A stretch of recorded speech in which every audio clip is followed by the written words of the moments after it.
southeastern Green Lake County in south-central Wisconsin, southwestern Fond du Lac County in east-central Wisconsin, northeastern Columbia County in south-central Wisconsin, northwestern Dodge County in southeastern Wisconsin, until 4:30 p.m.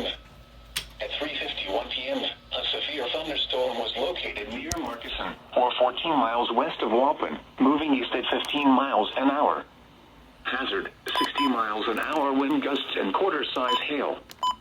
Source, radar indicated. Impact, hail damage to vehicles is expected.